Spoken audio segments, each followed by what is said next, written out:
Muy buenas tardes a todas y a todos. Por parte de la Universidad Autónoma de Chihuahua y la Facultad de Filosofía y Letras, les damos la más cordial bienvenidas a todos y a todas ustedes en la 43ª Semana del Humanismo. Agradecemos la presencia de la comunidad de la Facultad de Filosofía y Letras de la Universidad Autónoma de Chihuahua, además al público que nos sigue por Facebook Live.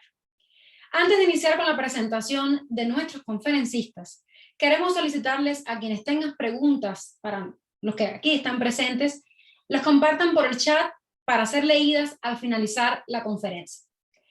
Muchísimas gracias. Entonces, tenemos el honor de presentarles al doctor Hiram Isaí Evangelista Ávila, al maestro en Humanidades Héctor Felipe Ramírez Núñez y al candidato a maestro en Humanidades Joel Alonso Luna Mendoza. Nos presenta la conferencia Literatura Fantástica Mexicana, Vertientes y Posibilidades de Análisis. Adelante, por favor.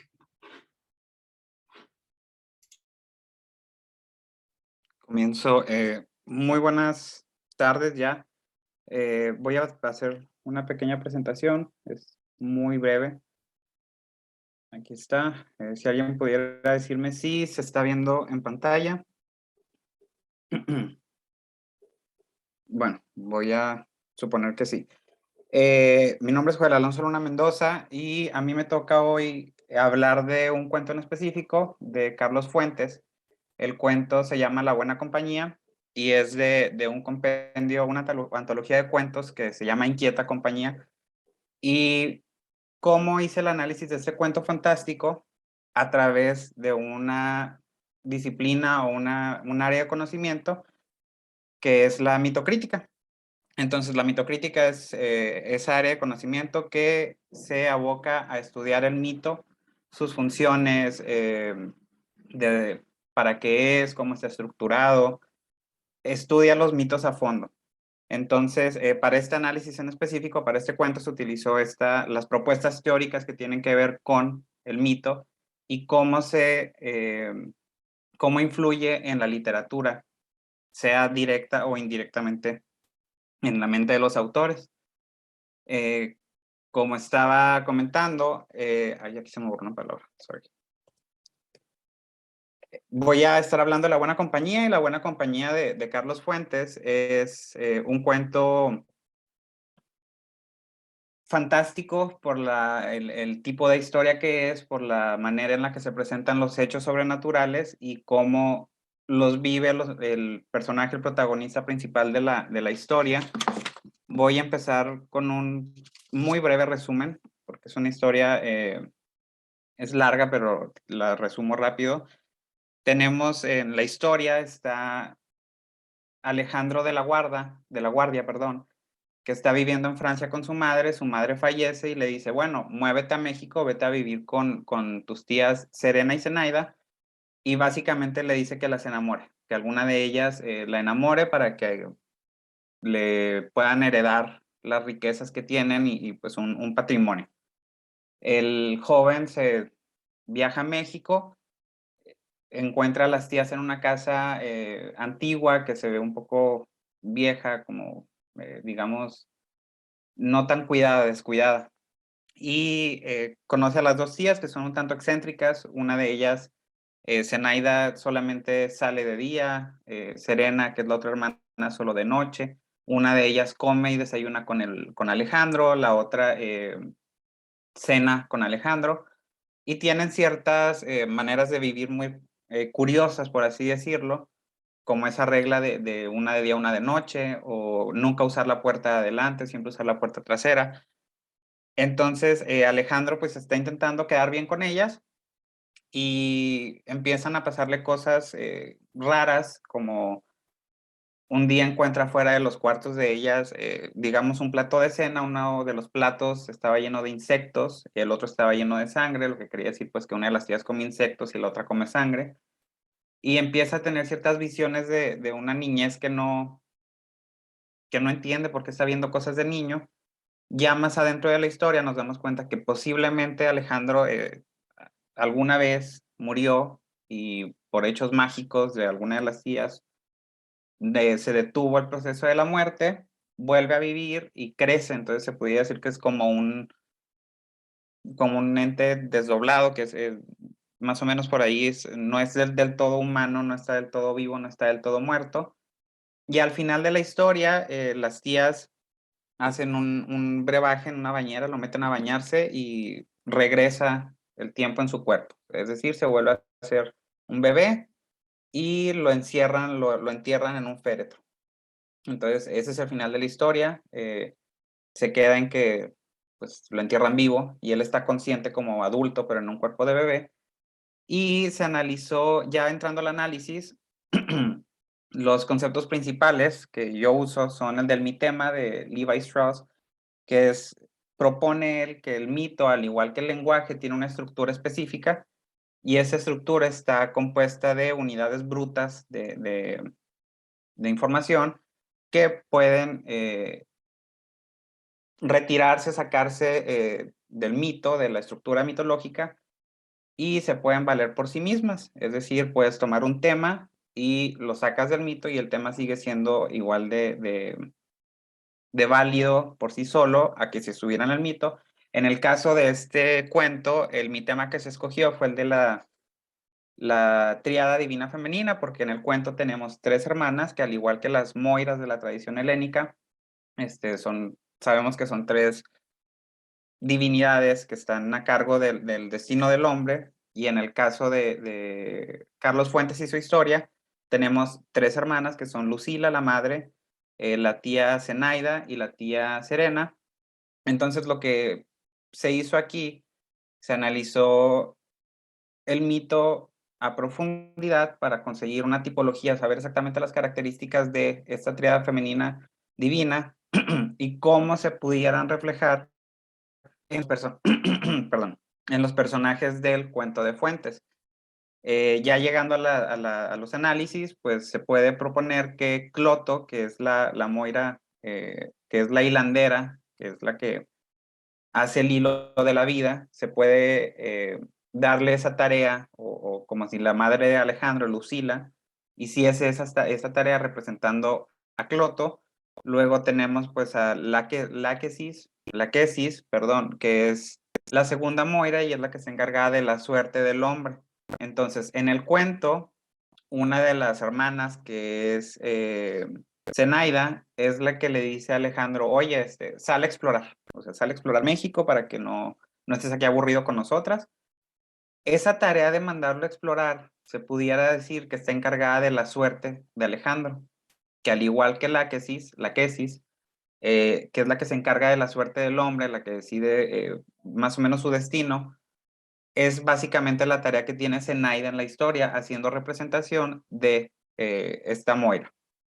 Luego, al final tenemos la tarea de Atropos, que es la fatal, la tercera Moira, la hermana más antigua. Y aquí tenemos a la tercera hermana, que es Serena, y ella es la que al final del cuento, cuando bañan a Alejandro y tiene este retroceso corporal de volver a ser un bebé, a estar recién nacido casi, es la que lo entierra en el féretro, la que lo encierra en un féretro infantil, como dice el cuento, básicamente dejándolo a morir, o sea, decidiendo su muerte, representando la tarea entonces de Atropos, la tercera Moira. Entonces, lo que se propuso aquí es que el mitema de las tres mujeres divinas, de las Moiras helénicas, de la tradición helénica, se puede trazar hasta el cuento de Carlos Fuentes con sus tres personajes, las antagonistas, que son Lucila, Serena y Zenaida. Específicamente, si nos enfocamos en las tareas que tiene cada una de las Moiras y las tareas que cumplen, las funciones que cumplen los personajes en la historia. Entonces, de esta manera, ya teniendo en cuenta el concepto del mitema, se utilizó el tema del mito literario, que es cuando ya te alejas del mito y está reescrito de tantas maneras y tan actual, ya cuando lo vemos actualmente, que pasa de ser un mito, digamos, antiguo, arcaico, a convertirse en un mito literario. Es decir, ahora Carlos Fuentes se pudiera decir que tiene un mito, que es el de Lucila, Zenaida y Serena, que aunque comparten semejanzas con las moiras de la tradición helénica, ya tienen también características propias, es decir, se está haciendo un mito literario nuevo en el erario de la literatura fantástica hispanoamericana. ¿Qué es el conector de todo esto de entre el mito y la literatura? Pues es la intertextualidad y es un concepto que viene del teórico Lauro Zavala, que es la reafirmación de lo eterno a través del tiempo, es decir, cómo se va reescribiendo de un texto a otro texto y cómo no mueren la antigüedad, como lo decía, la afirmación de lo eterno a través del quehacer literario. Entonces, para ese análisis, pues usé esos tres conceptos teóricos, que es el mitema de Levi Strauss, el concepto de mito literario de Patricio Ollaneder y el concepto de intertextualidad de Lauro Zavala, para poder hilar un análisis de similitudes, paralelismos entre las figuras del mitema específico escogido, que en este caso fue la tríada divina femenina, y los personajes en el cuento fantástico de La Buena Compañía de Carlos Fuentes, y llegué a la conclusión de, a ciencia cierta no se puede saber si Carlos Fuentes escogió o no escogió el mito para basar sus personajes, pero es ya cuando se analiza de esta manera y con estos conceptos en mente, sí se encuentran paralelismos muy claros entre la mitología helénica y cómo se está reflejando, de nuevo lo digo, de manera pudiera ser indirecta o directa, porque realmente Carlos Fuentes nunca, no podemos saber si quiso tomar en cuenta las moiras o no, y cómo se reflejan en su quehacer narrativo. Entonces, la mitocrítica es la propuesta que yo tengo para el análisis o una manera de analizar lo fantástico, que es una manera un tanto, si no novedosa, un tanto no tan investigada, o al menos así es como yo lo vi, pero quizás esté equivocado, para conocer las relecturas, las posibles relecturas del mito en la literatura, específicamente en la literatura fantástica. Por mi parte ya sería todo. Les agradezco por el tiempo, les agradezco por la apertura de tenerme aquí con ustedes, gracias. Y por mi parte sería todo.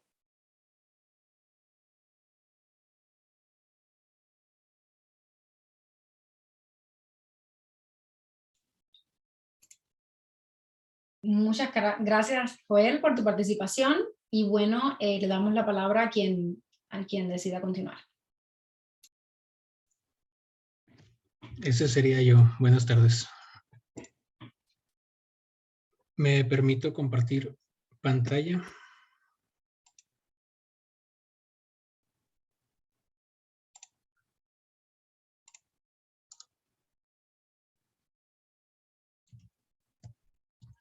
Un momento, por favor.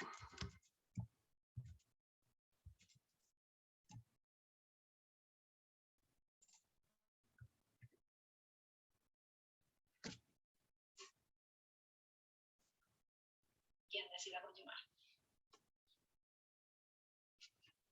Ese sería yo. Buenas tardes. ¿Me permito compartir pantalla?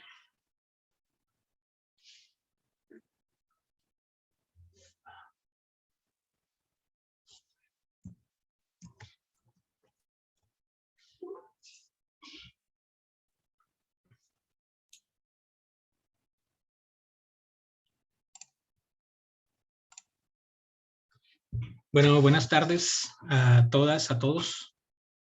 Mi nombre es Felipe Ramírez, soy maestro en Humanidades y actualmente curso el tercer semestre del doctorado en Educación, Artes y Humanidades de esta facultad.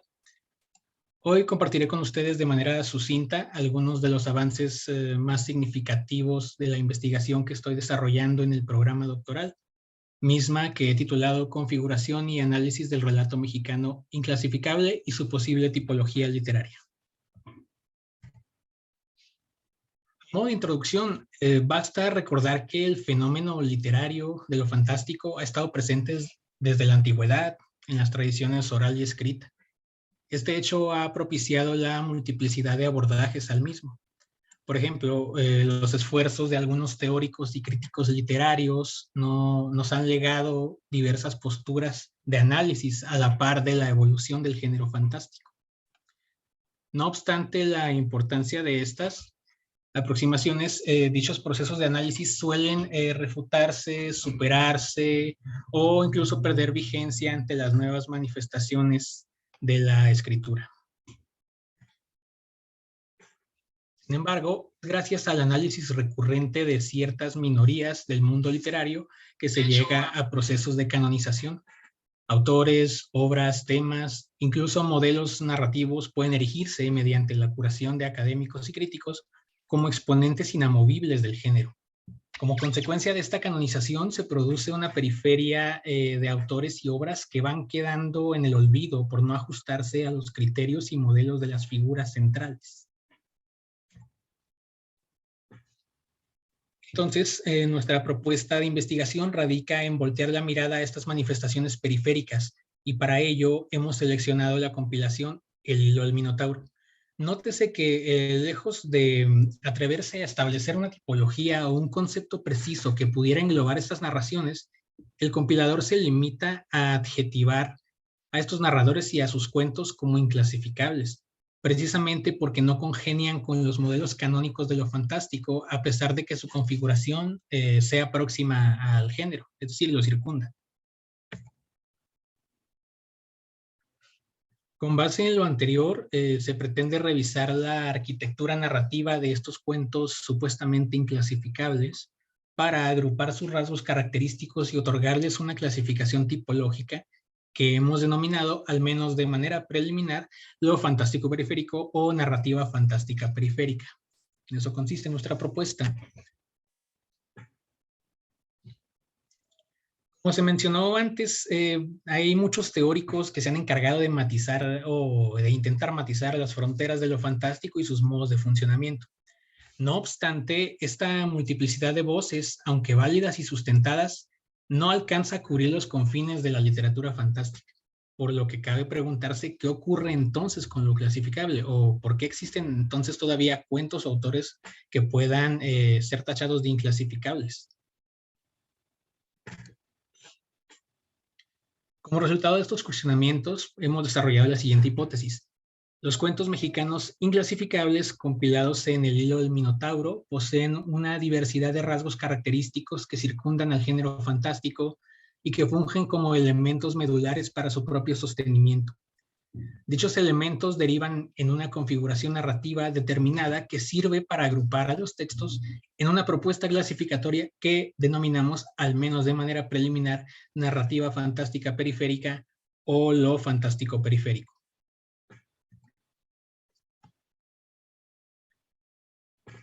El marco teórico se estructuró de la siguiente manera con el fin de abarcar en medida de lo posible los pormenores de los conceptos que nos ocupan.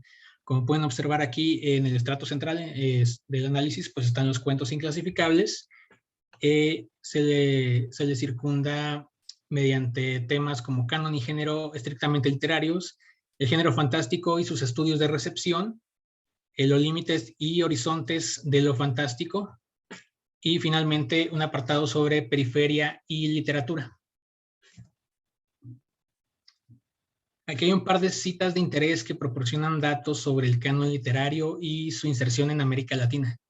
Enrique Solá define el canon como esta lista o elenco de obras consideradas valiosas, dignas por ello de ser estudiadas y comentadas. Posteriormente, Genera Pulido, otra autora, sostiene que en América Latina esta cuestión de periferia o de canon literario pues tiene cierta importancia porque por el pasado colonizado del continente. Nótese que desde estos tiempos coloniales las manifestaciones culturales nativas se vieron suprimidas por el afán eurocentrista y esto sigue ocurriendo hasta nuestros días en muchos ámbitos. Otras citas relevantes evidencian la tendencia de los géneros literarios por hibridarse con sus próximos. En este caso, Pedro Aullón de Haro sostiene que la capacidad del sistema categorizador de géneros necesita abarcar o posibilitar estas integraciones de todos los elementos o todos los productos que le circundan para poder estudiarlos. Aquí lo menciona él, aspectos de prototipicidad, clase, modalidad y discurso, hasta configuraciones tópicas y temáticas. Por otro lado, Felipe Güemes sostiene que no es posible dejar de señalar que este género tiende a hibridarse, tiende a la mezcla, y esto contribuye a que sus fronteras se difuminen. Lo tocante a lo fantástico y su recepción, Pampaol Garán señala que lo fantástico encarna una problemática de delimitación por su constante evolución, aunque siempre conservando su rasgo característico que viene a ser la irrupción de lo sobrenatural en el orden del mundo cotidiano. Por lo que lo fantástico no es estático, siempre puede cambiar o variar sus formas, sus discursos, sus modos de funcionamiento, pero sin embargo debe conservar todavía algunos rasgos que le son característicos para poder, para no alejarse totalmente del estrato central, que es lo fantástico. Aquí se aprecia más información sobre las imprecisiones tipológicas que derivan de cómo se percibe al entramado fantástico. Por ejemplo, Felipe Güemes, de nuevo, sostiene que hay obras que incorporan elementos fantásticos, pero que no son consideradas tales, sino fronterizas a este. De modo que es necesario que volteemos la mirada a estas manifestaciones o a estos productos alternos para ver si pueden integrarse de manera satisfactoria o, en su defecto, ser desplazados a otro canon o a otra modalidad literaria. Carlos Abraham, otro autor, señala que el defecto de estas tipologías que ya existen, que ya están canonizadas o instauradas por la academia, es que solo se concentran en ciertos conceptos o en ciertos géneros y los consideran inamovibles. En este caso vendría a ser la literatura fantástica y todo su entramado. Y esto deja desatendidos géneros vecinos o géneros fronterizos, que es nuestro campo de estudio. Finalmente, Cecilia Udave sostiene que el horror, a modo de ejemplo, es difícil de aprender. El horror es un tema o un motivo literario que tiene que estar en constante evolución, porque los horrores o los miedos de antaño se van superando conforme los avances tecnológicos, los avances científicos, los avances de pensamiento, por lo que el horror necesita reapropiarse de ciertas formas para seguir teniendo vigencia. De nuevo, reiteramos el carácter flexible de este tipo de narraciones. De manera similar a lo que ya vimos, Ana María Morales sostiene que las fronteras entre modalidades narrativas son características de lo fantástico. Como pueden apreciar, se va siguiendo una línea temática sobre la hibridación, sobre la diversidad. La literatura fantástica es diversa y tiende a la hibridación. Por eso dice la autora que hablar de lo fantástico es hablar de fronteras, deslindes, límites entre dominios, estéticas, modos discursivos y otra serie de pormenores, de modo que tenemos que atender a estas manifestaciones. Aquí hay más información sobre la flexibilidad del género y sus rasgos evolutivos. Mencionan a González Salvador que a medida que evoluciona este género, bueno, sus raíces pueden mantenerse intactas de alguna manera, pero pueden difuminarse, pueden volverse invisibles, mas no desaparecer. Es lo mismo que comentaba hace un momento. Igualmente, Juan Herrero sostiene que no debemos olvidar que la estética de lo fantástico tiene que ser flexible, abierta, diversa, tiene que adoptar orientaciones y tendencias variadas para responder a diferentes públicos, a diferentes objetivos o diferentes inquietudes. Así es como evoluciona la narrativa fantástica. Para concluir, el concepto de periferia en literatura pues es un tanto plural, porque engloba manifestaciones de comunidades marginadas, grupos vulnerables y otros sectores oprimidos de la sociedad. Sin embargo, para efectos de nuestra investigación, se busca la acepción en términos de periferia versus canon. Según Hugo Achugar, este autor, la América mestiza es el mejor ejemplo de esto, dado su pasado colonizado. Además, sostiene que esta mezcla o esta integración de cánones importados del viejo mundo, pues viene de alguna manera a suprimir las culturas autóctonas o las culturas nativas, pero también se llega a una especie de sincretismo, una especie de hibridación. De nuevo, tenemos que atender a estos conceptos de traspasar fronteras genéricas. Además de definir este tipo de periferia, tratamos de aludir a estas contraposiciones periferia-canon con ayuda de la teoría de los polisistemas culturales que desarrolló el teórico israelí Itamar Ibn Zohar, que entre otros elementos comprende una serie de intercambios, interferencias y relaciones interdependientes y recíprocas entre manifestaciones culturales de la periferia y los estratos centrales o canonizados del sistema. El autor, para resumir su teoría, menciona que la teoría tiene el objetivo de enfrentar estos estratos de un polisistema, el central y la periferia, para ver cómo se interrelacionan, cuáles son esos intercambios, cómo interfieren o cómo se nutren uno del otro. Y bueno, estas propiedades casi siempre tratan de sostener alguna interrelación con el canon porque se nutren de él, perviven de él, y el canon a su vez necesita mantener su posición hegemónica a través de la relegación de la periferia, de modo que es una relación muy interdependiente, pero que está abierta también a estos intercambios o a estas hibridaciones. Finalmente, otro autor, Antonio Becerra, apunta que con periferia designamos todo aquello que es excéntrico. Este es otro concepto de interés porque si bien podemos establecer el centro de un canon o de un polisistema, podemos establecer una periferia, pero también otras manifestaciones que están en medio de ambos, lo que puede ser excéntrico, lo que no está en el centro, pero puede que tampoco esté en la periferia. A su vez, refuerza la teoría de los polisistemas al mencionar que la periferia puede imitar al centro, puede buscar directa o indirectamente el impulso de aquel para desarrollarse. De nuevo, relaciones interdependientes. El canon necesita de la periferia para erigirse, para ostentar su poder, y la periferia necesita del canon para tener un discurso al cual reaccionar y ante el cual validarse. Muy bien. Pues a grandes rasgos les he mostrado los avances más significativos de la investigación que estamos desarrollando. Muchas gracias por su atención.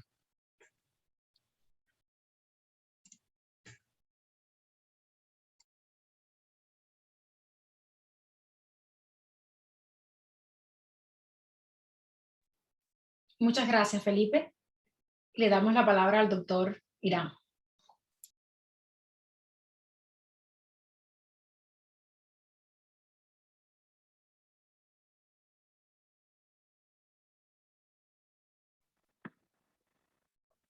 ¿Qué tal? Gracias por estar aquí con nosotros, ¿verdad? En este mediodía. En el chat del Facebook les acabo de poner, muchachos, un link. El link, si le dan clic, los va a llevar a la revista de nosotros. Sí, es la revista Leteo. Va dirigida a estudiantes de pregrado, o sea, para licenciatura, para posgrado. Estamos aceptando artículos de investigación, ensayo, por si quieren colaborar. Sí, la aceptación de artículos se da a través de una revisión de maestros, compañeros de otras universidades. Entonces, por si ustedes quieren enviarnos sus trabajos, ahí está la dirección. También aceptamos poesía y creación. Bueno, según el Facebook, que nunca miente, hay como 60 personas conectadas. Espero que nos estén escuchando 10. Háganse presente. Bueno, me tocó cerrar esta presentación. Les voy a compartir de lo que voy a platicar. No sé si ustedes han tenido la oportunidad de leer, de acercarse a la cuentística de Amparo Dávila. Ella es una autora mexicana, ¿sí? Perteneciente a la generación de medio siglo, nació en 1928 en Zacatecas. ¿Qué nos aporta, qué nos ofrece la cuentística de Dávila? Bueno, es una narrativa, un universo bastante interesante, pues en él se aloja lo fantástico. Sin embargo, también puede analizarse, puede recibirse su cuentística, su narrativa, como mediante un estudio, una interpretación del desorden mental de sus protagonistas. Es un trabajo, es una creación muy interesante que tiene ella. Aproxímense a la autora. Bueno, para empezar, ¿qué es ¿Qué conceptos vamos a manejar? Pues vamos a manejar lo fantástico, ¿no? De eso se trata esta ponencia. Lo fantástico es desde Howard Phillips Lovecraft hasta, ¿cómo se llama? David Roas, un teórico español. Para ellos lo fantástico es todo aquello que va a romper las leyes de la naturaleza, ¿sí? ¿Qué es esto? Bueno, todo, absolutamente todo, que se aparece, que no debería aparecerse. Algo que está, que no debería de estar, ¿sí? Y no nos estamos refiriendo únicamente al clímax o al nudo de cualquier relato, no.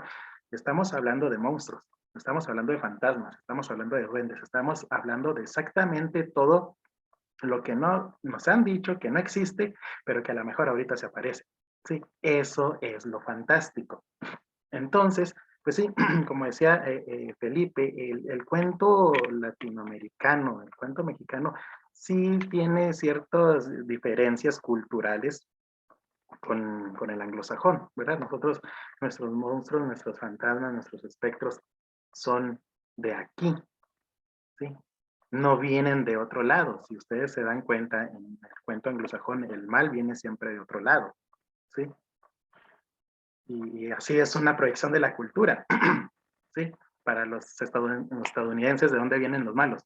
De afuera, nunca de adentro, ¿verdad?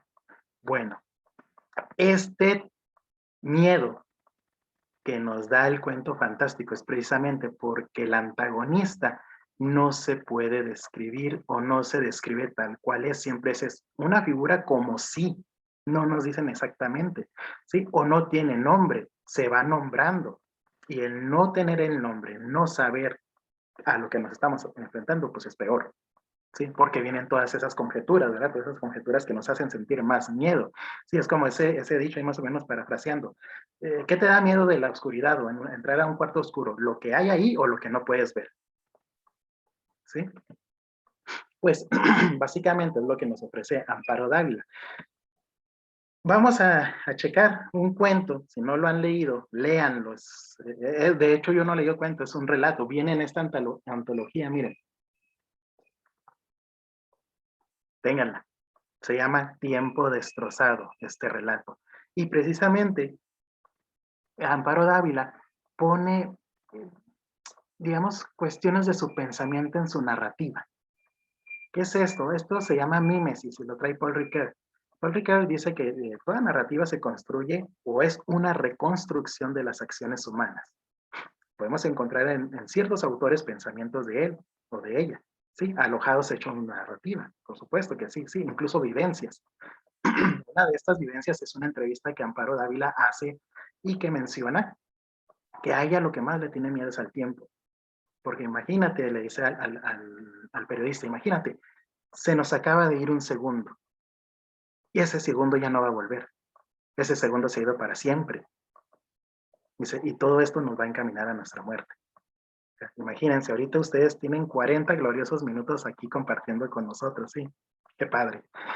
Entonces, con base en esta apreciación del tiempo y de la muerte, Amparo Dávila, digamos que es la propuesta, construye este texto que se llama Tiempo Destrozado. Está muy padre, muchachos, porque miren, empieza mencionando que la protagonista cae o sube hacia algún lado donde el tiempo ya empieza precisamente a no transcurrir como normalmente lo hace. Y en esta caída, ella, mujer que ya se ve mujer, vamos a decir, adulta joven, se transporta y al siguiente párrafo aparece siendo una niña. Está siendo ella protagonista niña, está en una huerta, ¿sí? Con sus papás, papá y mamá, y se dirige corriendo a un estanque. Y los papás le mencionan, no vayas a ese estanque, ¿sí? No te vayas a sumergir. ¿Sí? Como todo niño, sí, como todo niño curioso, ¿verdad? Esta curiosidad le gana y hace exactamente lo opuesto, ¿verdad? Se mete a ese estanque y se va hundiendo. Y cuando se va hundiendo, va mirando y está viendo cómo las imágenes de sus papás se van borrando. Pero ella no quiere salir, ella se quiere hundir más para poder alcanzar lo que está abajo, ¿sí? Y esto es bastante interesante porque va a ser una pauta que nos va a marcar el resto del relato. Ella dice, papá, mamá, yo tenía la culpa, mi papá, mi mamá, ¿sí?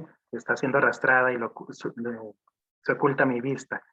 Ella va teniendo un terrible ardor en la garganta, o sea, el ahogamiento. Y al tiempo en que ella va a morir, sale de una laguna, ¿sí? Sale de esta laguna, de este estanque, pero ya no como niña, ya es una mujer adulta. No se encuentra ni siquiera en la huerta, está en un lugar que no nos especifica dónde, pero que es como un tipo de tienda de telas. Y está un árabe atendiéndola y le dice, yo tengo las telas más hermosas del mundo, señora. Mire, ¿sí? Este soberbio brocado de Damasco, ¿no le gusta? En este párrafo nuevo, ellos están discutiendo porque ella se quiere llevar la tela y el vendedor no la quiere cortar. Dice, ¿por qué? Sí, si es algo hermoso, es algo bello, cortándolo se va a echar a perder. Entonces, de una forma, ¿sí? Rompiendo totalmente las leyes de la naturaleza, todas las telas de esa tienda empiezan a girar y empiezan a atacarla, empiezan a sofocarla, empieza precisamente, ella dice, todas vienen hacia acá, dice, vienen hacia mí, se van acercando cada vez más, cada vez más. Dice, ya no puedo ni siquiera respirar. Dice, así. Entonces, vuelve esta situación de ahogamiento que la hace al siguiente párrafo proyectarse, viajar, dar un salto en el tiempo, ¿sí? A otra época donde vuelve ella de niña, ahora vestida de blanco y manchada completamente de sangre. Dice, sangre, qué feo el olor de la sangre, tibia, pegajosa. La cogí, me horroricé, me dio mucho asco y me limpié las manos en el vestido. Lloraba sin consuelo y los mocos me escurrían. Quería esconderme debajo de la cama, a oscuras, donde nadie me encontrara. Lucinda, niña, déjame quitarte ese vestido y lavarte las manos y la cara. Estás toda llena de sangre, me decía mi mamá. En este momento de la narración vuelven los padres de la protagonista niña, ¿sí? Y nos damos cuenta que esta sangre es por haber sacrificado a un borrego blanco, ¿sí? La narración de este párrafo también nos está comentando de que el asco que le da estar, que no se puede quitar la sangre, ¿sí? La vuelve, la empieza a asfixiar, la empieza a hacer vomitar, ¿sí? Y la empieza a ahogarse con su propio vómito. Y así se va en diferentes momentos del relato, ¿sí? Esta situación de verse la protagonista en diferentes facetas de su vida, no lineales, ¿sí? De adulta va niña, de niña a joven, de joven a adulta, luego se vuelve a regresar, ¿sí? Hasta que ya al final de la historia, la personaje se va aparece en una estación de tren. Y en esta estación del tren, ella va compartiendo este asiento con una anciana. Y ella dice, esa anciana está a punto de morir y trae un niño en sus brazos. Cuando se da cuenta, cuando pone atención la protagonista, ve que la mujer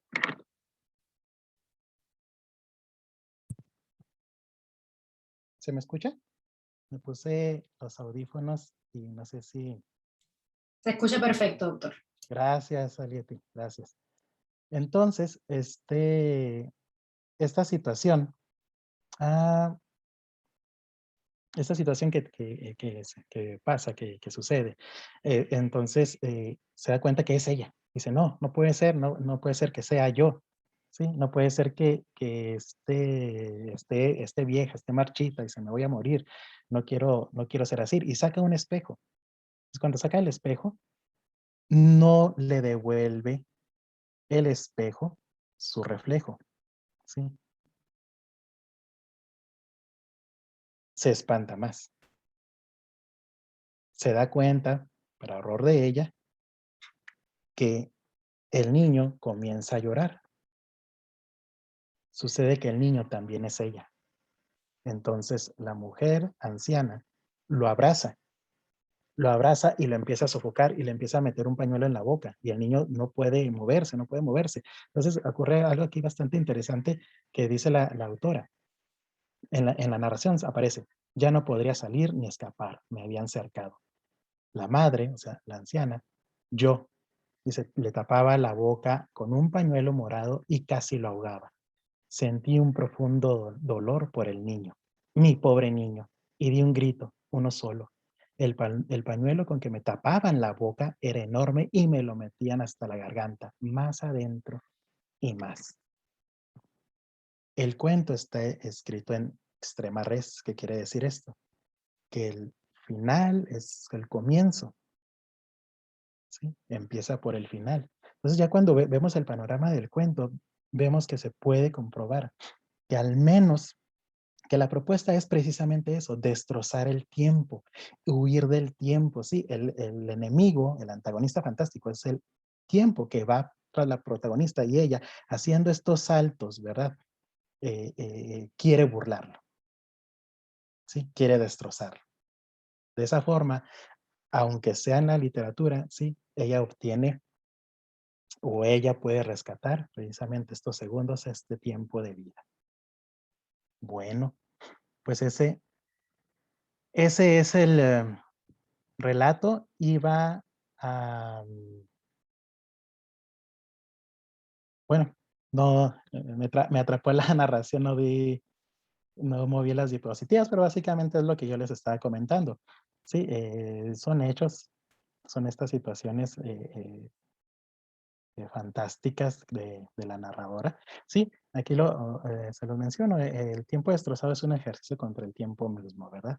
Es un anhelo de tenerlo, vaya, ¿quién de nosotros eso no ha pensado decir, híjole, no, de hace, no sé, parecieran 5 años, ya no tengo 20, ya tengo más de 30, eh, ¿por qué el tiempo transcurre tan rápido de los 30 en adelante y de los 20 a los 21 se me hace una eternidad, ¿sí?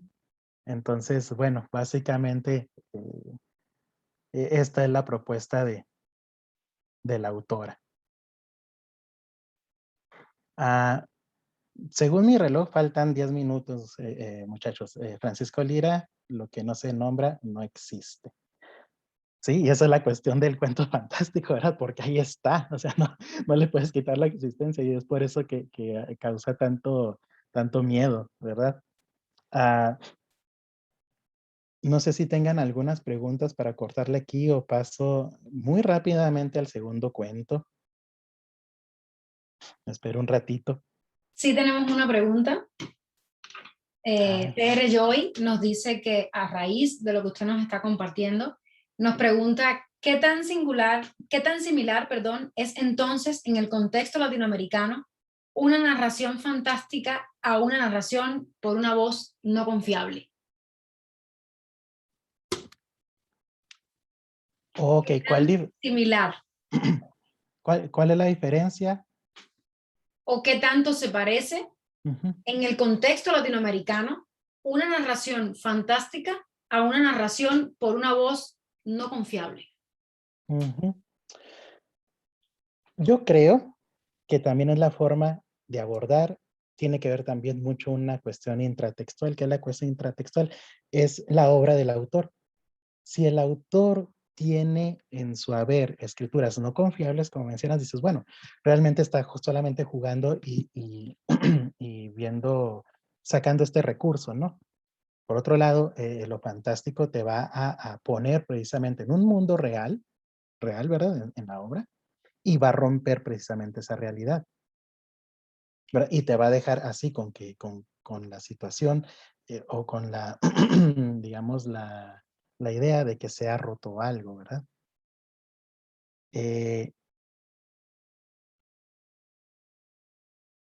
No obstante, también está esta situación, fíjate que un narrador no confiable, no sé si así lo viste o si así te lo hayan puesto. Ah, depende el abordaje que también tú quisieras hacer. Si es una cuestión hermenéutica, entonces podríamos mencionar esta voz no confiable. Sí, te pongo un ejemplo. Hay un cuentito, una minificción bellísima de Juan José Arriola, que es Cuento de Horror, que es algo así que dice, la mujer que amé se ha convertido en fantasma. Yo soy el lugar de las apariciones. Se llama Cuento de Horror. Cumple con todos los principios del cuento de horror. No obstante, pudiéramos utilizar ese concepto que tú dices de un narrador no confiable. En Arreola sabemos que su cuentística siempre nos quiere decir algo más. En ningún momento dice que la mujer ha muerto. En ninguno. Solamente que se ha convertido en fantasma, y el lugar de apariciones es la persona, ¿verdad? ¿Cómo son los lugares donde se aparecen los fantasmas? ¿No? Pues tétricos, abandonados, cayéndose a pedazos. O sea, sí está el hombre. Está diciendo probablemente de que ese fantasma es el fantasma, está aquí. Sí, es la imagen de la mujer ideal que se ha ido y que ahora lo atormentas, pues cuando viene esa imagen, ¿no? Esta persona. No sé si con eso ya he contestado tu pregunta. Sí, muchas gracias, doctor. Antes de que pase el otro cuento, quiero decirle que en el chat tenemos opiniones muy bonitas. Incluso hay estudiantes de pregrado que nos están diciendo que ha sido su conferencia favorita de la semana de investigación hasta este momento. Entonces, usted pidió que se manifestaran y se están Ah, manifestando. sí, ¿verdad? Más que no les pongo 10 por eso, muchachos. Adelante, doctor, usted tiene la palabra. No, muchas gracias. No, pues ahora sí que fantástico. Joel, Felipe, excelentes alumnos. Alieti, no se diga, Alieti estuvo también con nosotros ahí en primer semestre del doctorado y muy padre nos la pasamos, ¿verdad, Alieti? Está muy buena estudiante y qué bueno Así que es. sigues aquí con nosotros. Gracias, gracias. Bueno, quienes nos escuchan, ya me volaron, ¿sí? Ahí el maestro Herbey, que no se puede quedar callado, acaba de decir algo. Este, entonces, bueno, así rápidamente me paso al otro texto. Sí, sí se está moviendo la presentación, Alieti, porque ya hice un revolujo de ventanas. Sí, sí se está Ahí está moviendo. el espejo. Ah, perfecto. Perfecto. ¿Qué pasa con el espejo? Bueno, con el espejo, a ver si nos alcanza a checarlo de dos formas. Y una precisamente se toma como lo dice nuestra compañera ahorita de la pregunta del narrador no confiable. El espejo versa sobre una relación malsana entre una madre y un hijo. ¿Sí? No hay padre, el padre murió hace 10 años, entonces los deja con bastante dinero, es una familia acomodada. Y ellos mencionan que se han convertido por la convivencia en un solo ser, ¿sí? Y que además son jueces severos tanto uno del otro, ¿sí? O sea, que ya ahí es un horror. Entonces, uh, están en esta dinámica cuando el hijo tiene que irse, tiene que salir a cuidar la empresa que está, no sé si en el extranjero, no me acuerdo, o en otra ciudad. Entonces, lo que pasa es que eh, eh, antes de irse, la mamá se cae por las escaleras, se fractura una pierna. El hijo la deja en un buen hospital al cuidado y él se va por 3 semanas. A su regreso encuentra a la mamá bastante demacrada y le dice, es que no puedo dormir. ¿Sí? Mira, sucede que a las 12 de la noche, siempre en ese espejo que está ahí en el ropero, se comienzan a proyectar formas monstruosas, ¿sí? No sé qué es. El hijo no le cree, ¿sí? Y la deja. Pero digamos que la deja como una semana ahí a la señora. Entonces ya cuando vuelve y ve que no tiene cura esto, no se le ve una mejora, decide cambiarla de hospital, pero dice, todos los hospitales no son tan bonitos, dice, se va a poner peor. Entonces decide él quedarse a velar a su mamá. Y eso es precisamente a las 12 de la noche que él también ve que algo está detrás del espejo, ¿sí? Algo que no lo puede concretar y es precisamente el horror que siente, ¿sí? Ah, dejen ver si dice el personaje, el hijo. Ah, ahora tenía la seguridad de que de aquel vacío, de aquella nada, iba a surgir algo, no sé qué, pero algo que debía ser inaudito y terrible, algo cuya vista ni yo ni nadie podría soportar. Me sentí temblar y un sudor frío corrió por mi frente. Aquella angustia que empecé a sentir en el estómago iba creciendo. ¿Sí? no puede concretar las formas que se aparecen. ¿Sí? Entonces ellos al día siguiente acuerdan tapar el espejo. Fíjense, no se van. No, hacen una acción totalmente pueril. Ellos con una sábana cubren el espejo y con eso se deshacen del problema. ¿Sí? ¿Cuántas veces? No, espero que no hayan sido muchas. De niños, sí, o algunos de adultos. Al tener mucho miedo en la noche, 3 de la mañana, sí, sí, la sábana, o lo que sea. Y con eso como que es una barrera impenetrable, ¿verdad? Algo que no, nada, ni el mismo diablo puede quitar la sábana. El problema es cuando la quitan. Es lo que hacen ellos. ¿Sí? Ponen la sábana y a través de la sábana empiezan a ver las formas que no se callan. Entonces sucede algo también bastante extraordinario. Y al final de la historia dice, nos habían hecho pedazos interiormente estas figuras. Los dos conocimos entonces toda nuestra insensatez. Al final, no volvimos a cubrir más el espejo. Habíamos sido elegidos y como tales aceptamos sin rebeldías ni violencia, pero sí con la desesperanza de lo irremediable. O sea, ellos aceptan ser los testigos de estas formas y en eso acaba la historia. Sí, se rompe la cuestión de la realidad, de este orden, que es lo que sucede precisamente ahorita que por ahí vi el comentario de lo innombrable. ¿Sí? Ese es el problema. ¿Sí? No debería de existir, pero ahí está.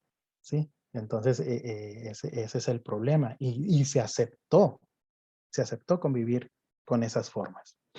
Muy rápidamente así. Vamos para darle continuidad a la pregunta.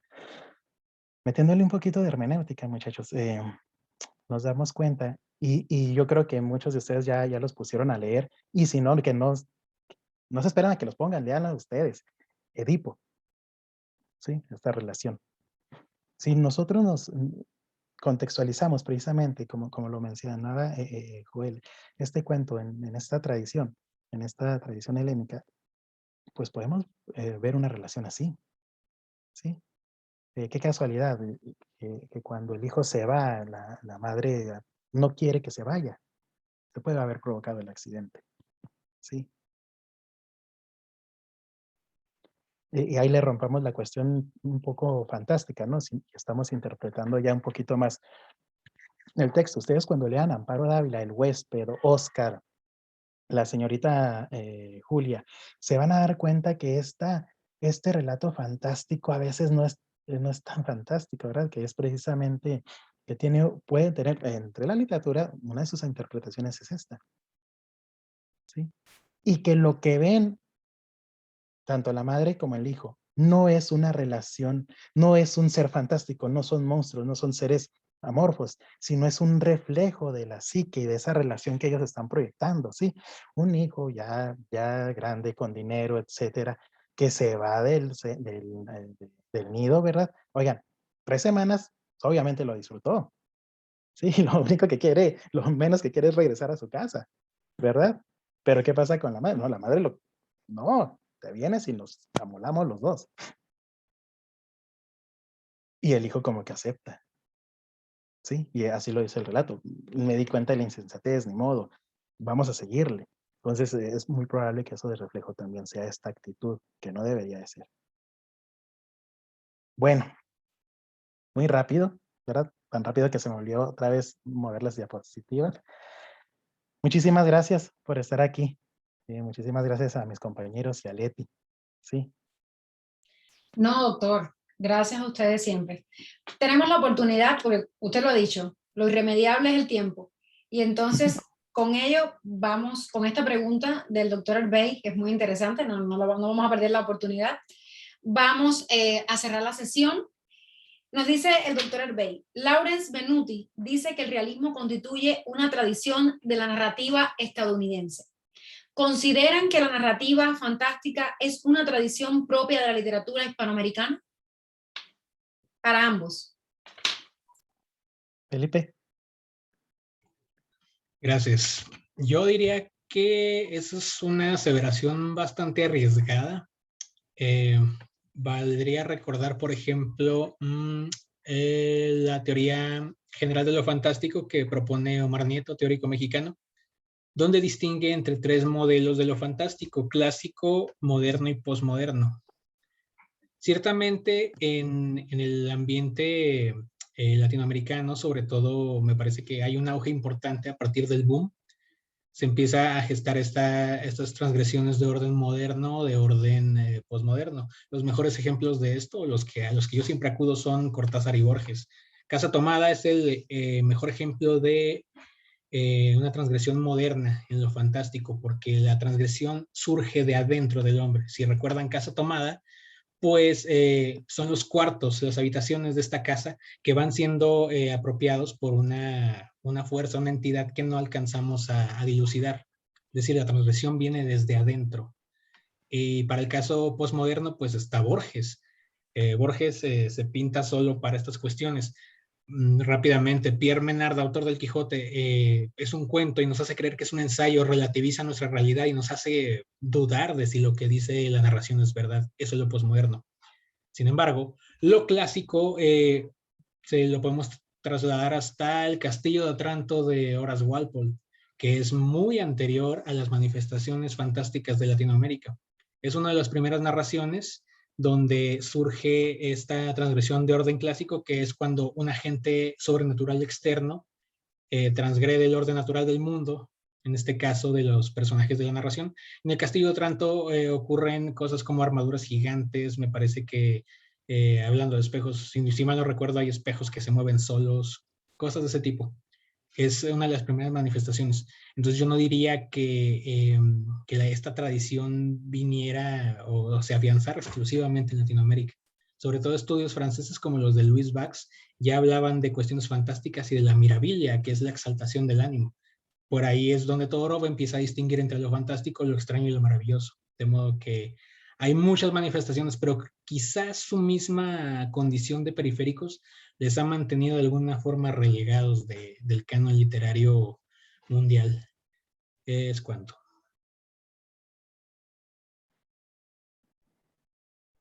Bien, bien. Fíjate que sí, esa es bastante, ahí es algo que hemos discutido.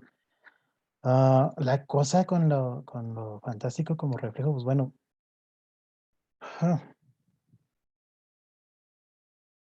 pues dependiendo de los autores, ¿verdad? Y los textos, yo te diría que sí, como dice Felipe, no todos, pero por ejemplo, hay algunos otros que sí reflejan este tipo de la cultura, ¿no? Sí, sí lo hacen, la cultura e incluso las tradiciones. Hay un librito, ahorita no lo tengo aquí, pero hay un librito que yo compré que que es El Cuento Fantástico Mexicano, y son puros cuentitos del Día de Muertos, ¿sí? Con esa temática. Está padrísimo, entonces, creo que en parte sí es el reflejo, ¿sí? De la cuestión cultural, mexicana, y esta situación que ya hemos platicado, Rey y yo, sí es bastante interesante, ¿no? Estos enemigos íntimos que tiene el cuento fantástico. Y pues si lo reflejamos así, ¿cuáles son nuestros enemigos íntimos, no? Entre mexicanos nos hacemos pedazos, bastante interesante, ¿verdad? No sé si los latinos, Alieti, ¿verdad? Pero pero pues ahí está eso. Y es lo interesante, ¿no? Las diferentes formas que podemos nosotros abrazar y analizar la cuentística latinoamericana. Yo lo que sí creo es que al menos del 50 para acá, en la cuestión narrativa, les hemos ganado a varios. Todos los latinos en español. Sí. Muchas gracias. Felicidades a ambos. Es siempre una forma muy bonita de transmitir conocimiento y de compartir los saberes que tenemos, siempre que podamos hacerlo de esta manera y que la literatura sea un pretexto para encontrarnos una y otra vez, y siempre que sea en la Semana del Humanismo y en otros espacios que pueda abrir nuestra facultad. Lamentablemente se nos ha terminado el tiempo para esta conferencia, para este encuentro, no sin antes agradecer de nueva cuenta la confianza de nuestros conferencistas, maestros, doctores en la Facultad de Filosofía y Letras de la Universidad Autónoma de Chihuahua para compartir sus saberes con nosotros. En este sentido, me permito leer la constancia que emite la Universidad Autónoma de Chihuahua. Le pido a Caro que me ayude en este momento. ya se fue caro. Ahí está. La Universidad Autónoma de Chihuahua y la Facultad de Filosofía y Letras otorga la presente constancia al maestro en Humanidades Héctor Felipe Ramírez Núñez por su valiosa participación como conferencista en la 43ª Semana del Humanismo, Ética y Educación como herramientas contra la brecha social, con su conferencia Literatura Fantástica Mexicana, Vertientes y Posibilidades de Análisis, llevada a cabo de manera virtual en el miércoles 6 de octubre del 2021 a las 12 a 13 horas. Firma el doctor Armando Villanueva, el director de nuestra Facultad de Filosofía y Letras, y el secretario de Extensión y Difusión, el maestro Alejandro Chávez Ramírez. De igual manera, le hacemos extensiva esta constancia al candidato a maestro Joel Alonso Luna Mendoza, también firmado por el doctor Armando Villanueva, director de nuestra facultad, y por el maestro Alejandro Chávez. Alex, para muchos, ¿verdad? Y por supuesto al doctor Iramisaí Evangelista Ávila, que ha sido maestro de muchos, tiene mucho por contarnos. Y bueno, le agradecemos a los tres de manera general que hayan podido estar con nosotros en esta oportunidad. Esta constancia la enviaremos por correo junto con nuestro agradecimiento. Es así que finalizamos esta conferencia de la 43ª Semana del Humanismo. Los convidamos a que continúen con nosotros y desde ya, de antemano, le damos muchísimas gracias. Hasta luego y que tengan muy buenas tardes. Gracias, adiós.